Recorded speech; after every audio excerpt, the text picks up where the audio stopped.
Our verse for this morning comes from 1 Timothy chapter 6, verses 6 through 10. Of course, there is great gain in godliness combined with contentment. For we brought nothing into this world so that we can take nothing out of it. But if we have food and clothing, we will be content with these. But those who want to be rich fall into temptation and are trapped by many senseless and harmful desires that plunge people into ruin and destruction. For the love of money is the root of all kinds of evil. And in their eagerness to be rich, some have wandered away from the faith and have pierced themselves with many pains. The word of God for the people of God. Thanks be to God. Well, if you're here today and you don't normally come to this worship service, or you're new to the church, you might have wanted to be in for our last series, which was a 5-part series on the 5 life-enriching practices of United Methodist. I really enjoyed doing that study. It was life-giving. It was interesting. I think for many of us, it was learning some new perspectives on the Methodist Church. But if you've come to the church in the months of October or November, and you're a guest, you know, one of the things that we churches always do at this time of the year is we talk about money. We talk about stewardship. And yes, I'm happy to have resources like those of Adam Hamilton who help inspire and give us some directions and thoughts for how to preach and talk about this. We've been doing many church series with the leadership of one of our fine United Methodist ministers. But be assured that even though I'm going to use some of his key points and principles, I've been a pastor for a long time. I could preach my own sermon. But I'm going to use some of his thoughts and resources to guide us. October and November are those months where a lot of people look for, well, what kind of fall getaway can I plan? You know, the leaves are great. I know what they're going to be talking about in worship. Maybe I could just stay home in my pajamas and read the morning paper and catch up on the Bristolian news. They won't miss me. You know, and we try to couch it in all different ways. How do you name it so people will still want to come? Anyway, I love what some of you said your former pastor, one of your former pastors used to do. He said, why don't we just call them what they are? Money Sermon 1, Money Sermon 2, Money Sermon 3 and 4. That's what Bill Fowler said, right? But friends, let me tell you, there's a whole lot more to stewardship than the money you put in the plate and what I say up here on Sunday morning to try to encourage you to be faithful to the church. Stewardship is a way of life. And it doesn't just apply to finances. It applies to your time, what you do with your time, what you do with the gifts that you've been given, the artistic talents that you've been given, the natural affinities that you have. It has to do with your service. It has to do with the way you understand yourself as being part of the body of faith and what it means to not stay at home and what it means to show up, whether you feel like it or not. All of those things are a part of what stewardship is about. So yeah, I'm going to talk about money, but I'm going to talk about a whole lot more. And my hope is that you'll stay with us over these next couple of weeks, because this is really not so much about money as it is about our lives and what we value the most and how we express our thanksgiving for God's bounty in our lives.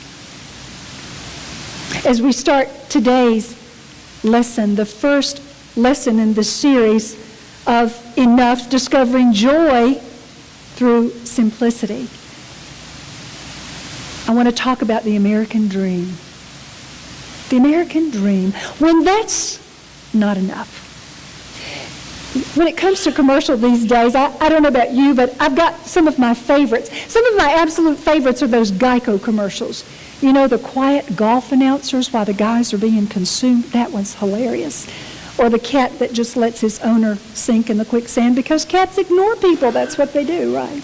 One of the others that I love is the Ancestry.com. You remember the guy that has put all of his energy into thinking that he was German, all things German, and he found out through Ancestry.com that they had to change his lederhosen for what? An Irish kilt. as I prepared for this week's sermon on the topic of the American dream, and as Gary and I went this past Friday night to see the stellar Tom Hanks and his cross-cultural adventures in Bridge of Spies. If you've not seen it, you should. I couldn't help but remember that we are a nation of immigrants. That as you and my ancestors crossed the ocean and got their first glimpse of Lady Liberty on Ellis Island, we can only imagine what their hearts were filled with. The kinds of dreams and the kinds of hopes that they had for their new life in a new land. A new sense of what it means to be a person and what it means to be free and to have the sky as the limit. The Statue of Liberty is still the iconic symbol for many of the American dream. So when you think of it, the American dream, what do you think about? In the early service, I picked out some images that came specifically from the 50s, where we had families all together around the black and white TV, and we had the newly outfitted kitchen with all the sunbeam appliances, and the woman in the kitchen, of course, where you had all manner of pictures of cars and boats and utility sheds and homes with picket fences and all the latest grills and gadgetry. And of course today it would be all the latest gizmos, electronic gizmos, any number of things. The American dream, as Wikipedia describes it, is a national ethos of the United States, the sets of ideals about democracy and rights and liberty and opportunity in which freedom reigns supreme, and where we have the opportunity for prosperity and success, where we are looking to be upwardly social, not just us, the family, but also for our children. We achieve this kind of upward mobility through a sense of hard work with few barriers. And in the definition of one, life in these Americas should be better and richer and fuller for everyone, with opportunity for each according to their ability or achievement, regardless of social, class, or circumstance of birth. That American dream is rooted in our Declaration of Independence, where all are created equal with the right to life and liberty and the pursuit of happiness. But the truth is that for some of us, this whole ethos of the American dream is uncomfortable. It's uncomfortable for us in our modest living overseas, and particularly in my travel to Haiti. And if you've done any of those kinds of travels or living, then you understand what I'm saying. When you come back to this home country, this land that we love, that's full of so much wonderful things and plenty and prosperity, it was a hard swallow to come back to all that we have compared to all that so many don't have. And ironically, on the backside of our greatest strength, of all the plenty and prosperity that we have, can be our greatest weakness if it's distorted. If we fail to understand that our greatest strength and weakness are on the same continuum. The American dream, in the words of Hamilton as he writes this series, has become at times nightmarish. He talks about two distinct illnesses, and I like his terms. I can't best them, so I'll just use them. I'm going to ask our ushers if they'll come, because I have some things I want you to look at. He talks about two distinct illnesses that he thinks affect we Americans and all civilized cultures who have the right and the means to money. The first illness is called affluenza. Affluenza. And he describes it like this: the bloated, sluggish, and unfulfilled feeling that comes in our effort to keep up with the Joneses. To keep up with the Joneses. The second definition is an epidemic of stress and overwork and waste and indebtedness by a dogged pursuit of the American dream. How we tire ourselves out, stress ourselves out, all in keeping with what we feel we need to do to keep up house. And that's understandable, of course. But how hard do we push ourselves? And do we sometimes know why we push ourselves the way we push ourselves? What's the motive behind some of the outrageous ways in which we work? Affluenza is also an unsustainable addiction to economic growth. Our economy, folks, is built on consumer spending. That's why we talk about it on the daily news and the nightly news, and we measure the index. And we've all been affected by this virus of sorts. And when the bug bites, we know the drill. Consume more, acquire and buy more, display more of what we've consumed and acquired, compare ourselves to others, and how are we doing, and are we being truly successful, and who knows what success is anyway. Friends, if you are sitting out there and you have been blessed with financial resources, praise be to God. This is not an indictment on you. Money is neutral. This has nothing to do with money. It has to do with those of us to whom it's been entrusted. We're the ones that foul it up, that get it out of balance. So please don't fill in an indictment if God has blessed you financially. What I'm speaking of is how we find ourselves in balance to the things that have been given us. Listen to these interesting statistics. Hopefully you won't read ahead and you'll stay with me. Think about the American home, for example. I'll have to say that when some of our European friends have come to visit us, when Slava and Sylvie came to visit us, they were absolutely stunned, and I mean jaw-droppingly stunned, to see our homes, to see our house.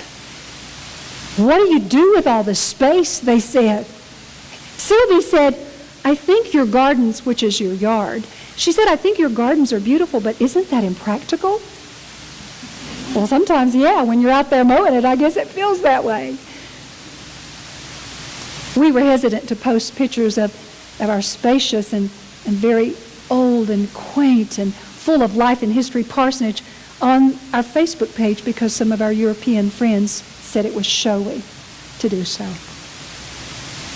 An interesting figure. According to the American Enterprise Institute, new homes in America are 1,000 feet larger than they were in 1973, which is the first years that we started keeping track of home size. From 1,660 square feet to 2013, an all-time high of 2,679 square feet. Meanwhile, the average American household is dropping in size. 1/2 person from 2.4 persons, from 3.0 to 2.4 persons over the last 40 years. Yet, some of us acquire larger and larger homes. Now, listen to this. Despite the increased size in our homes, some of us still have to rent space to store all the stuff that we've got. An entire market is built around self-storage, and it's a very professional market too, I might add. Gary and I stored some of our stuff while we were overseas. Let me tell you, with the exception of the bed and the dresser, I didn't miss it for 3 years, and I came back and didn't even remember what I had. I didn't need it. I really didn't need it. And some of you who've been in the house said, this is decluttering. I'm trying, folks. I stuck a bunch of stuff back in that I didn't live with for years. Self-storage. You want to see what kind of wars we have about it? Watch A&E and Storage Wars. People cutthroat competition to get what you can't acquire out of your locker because you don't have enough money to get it out. The self-storage industry generated $27.2 billion in annual U.S. revenues. The industry is the fastest growing in the commercial real estate community over the last 40 years. Wall Street says that this industry is recession-proof. Look at all the taxes that were paid. The total self-storage rental space in the U.S. is roughly 2.5 billion square feet. More than 78 miles of rental space under one roof, an area 3 times the size of Manhattan. Almost 9.5% of all American households currently rent self-storage units. Increased from 1 in 17 U.S. households, 6% in 1995. You can see the square footage per American per household. You can even see the square footage per person. 7.3 square foot per person. And all of America could stand underneath the roof of storage units. Isn't that amazing? And then look at this stat. Some 65% of all self-storage renters have a garage, but still rent a unit. 47% have an attic in their home, and 33% have a basement. Oh my goodness. You know, the good news about being an itinerant pastor, right, Tawana? When you move, you just move your stuff and offload a lot of stuff. For those of you who have lived in your home for years, God bless you. I don't envy you. That's going to be hard. Do it before your children have to do it, or those that you love. Oh, my goodness. Yeah, do it before. That's right. Kate says, I'm not planning on helping you out. Do it before, yeah. This second illness, next to affluenza, fun terms, but they make a lot of sense, is credititis, an illness that's brought on by the opportunity to buy now and pay later. It's an illness that's brought about by the promise of 6 months, same as cash, or 20% off if you use our store credit card.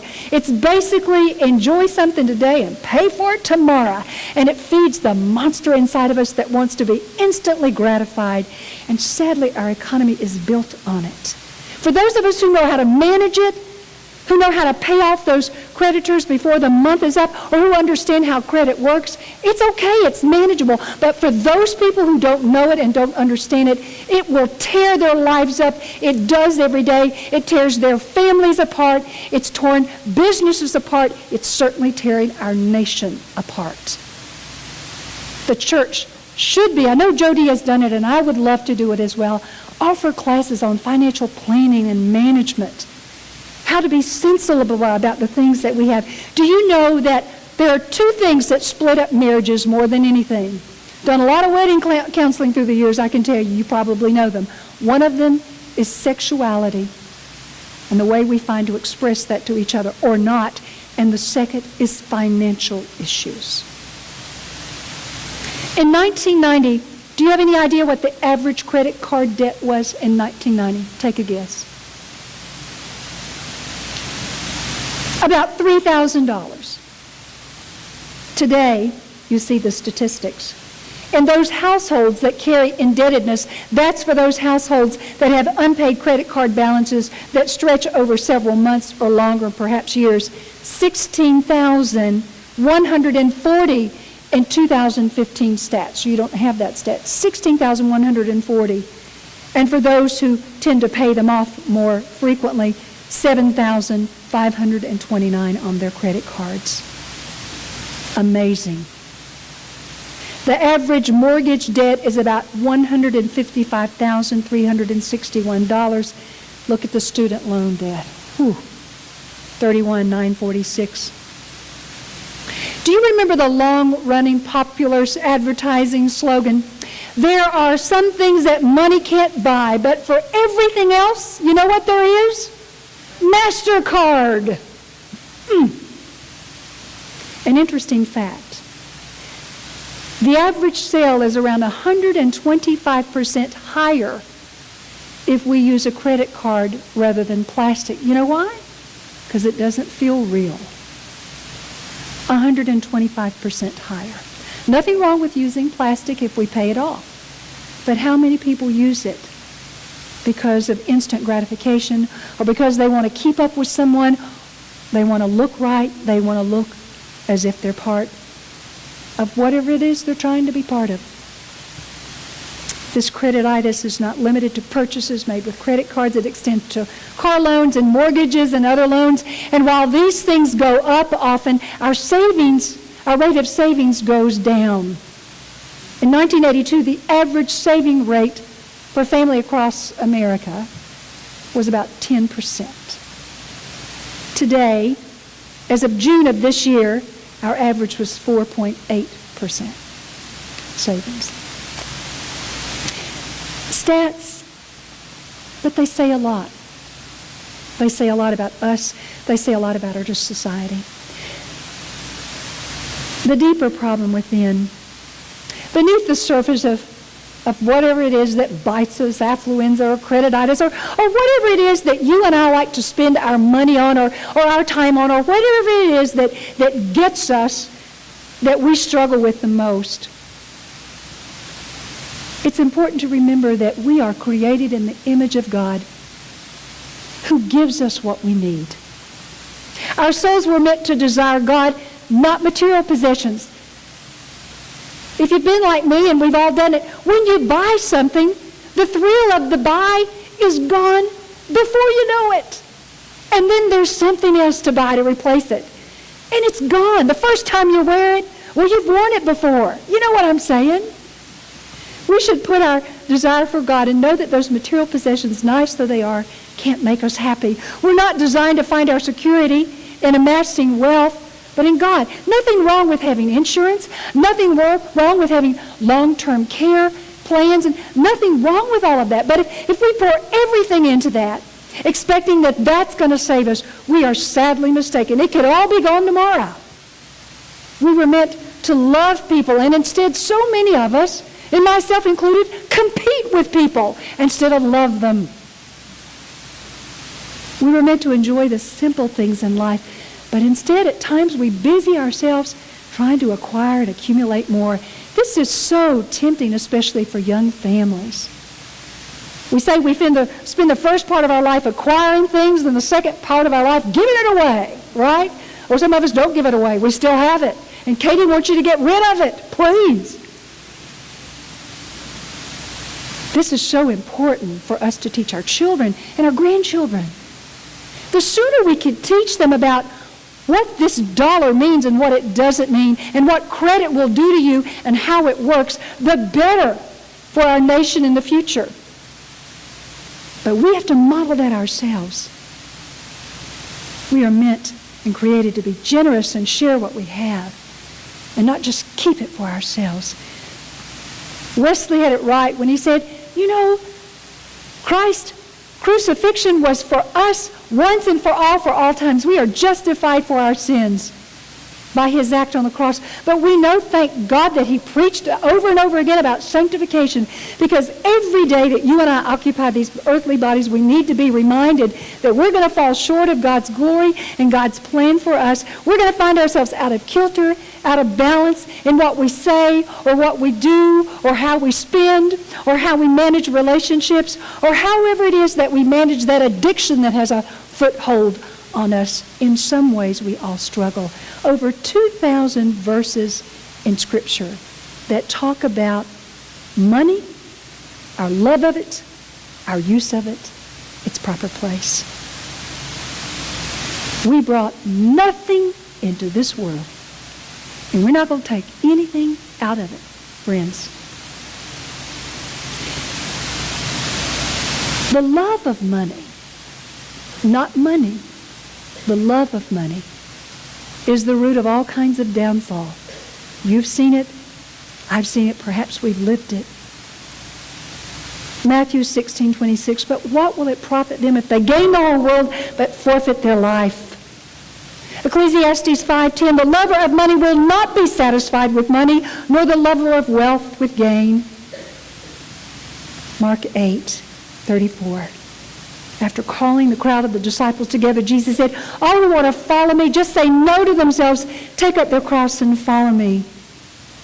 All who want to save their lives will lose them, but those who lose their lives because of me will save them.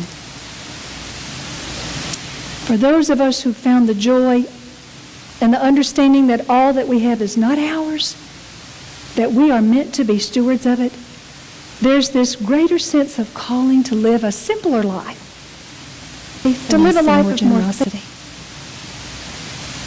Hopefully, when we've adopted this kind of mindset, you and I look for ways that we can bless people. We look for ways that we can save money instead of spending money.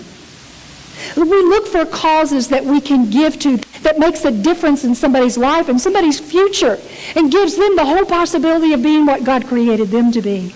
And those of us who follow good financial practices free up what we have to be used for the good of the kingdom and its building here on the earth. If you're not there yet, that's fine. But take some steps to get there. If you're struggling with debt, if you're in over your eyeballs, meet with a credit counselor. Come talk to me. I'll help hook you up to somebody. I've made financial mistakes through the years. I've learned from them. I've paid some high prices. It's why I feel so strongly about it. If you're not where you feel you need to be, come talk to some of us. We can help hook you up to those that will help, because I may need that resource again one day myself. We have to find ways that we can practice simplicity and exercise restraint. We got to live counterculturally. I love the writings of Richard Foster. In his book, The Celebration of Discipline, he has a beautiful chapter on simplicity. He says things like, do you remember the public library? Do you remember when you used to go to the library and check out books and not download them on your Kindle? Nothing wrong with that, but that's a free resource. Why do we feel like we have to own a piece of property on the beach? Why not just rent it and enjoy it for a week and then go home and let somebody else worry about it? Nothing wrong with consigning clothes versus paying full price. I love it. Maybe I'm out of balance with my consigning. I'll beat you down to the next shop to find the best buy. I bet I can find a better buy than you. I love it. And folks, whatever happened to layaway? Do people still lay away things? Hey, wow. Instead of going for the instant gratification and plunking down the card, teaching children about layaway, teaching grandchildren with God's help, with good spiritual disciplines and financial know-how, we can simplify our lives. Silence the voices that tell us to live abundantly, and so we can impress all kinds of people. You know, a lot of times we try to impress people we don't even really like. Why do we do that? Why do we do that? Build realistic budgets that are based on the cash that we have and not what we don't. You know what? If you have children, they're going to want everything under the sun. You don't have to give it to them. Teach them what it means to have restraint and what it means to work for something that you want. We will regret the day that we give them all that they want, for they won't know what it means to work for it and feel the thrill of the work. Read good writings that teach us about financial discipline. Read the scriptures that teach us we brought nothing into this world and we're not going to take anything out of it. Teach us to remember, oh God, that all that we have is yours. And that by giving away our lives, that's when we are the richest. In the name of the Father, Son, and Holy Spirit. Amen. As we close, we sing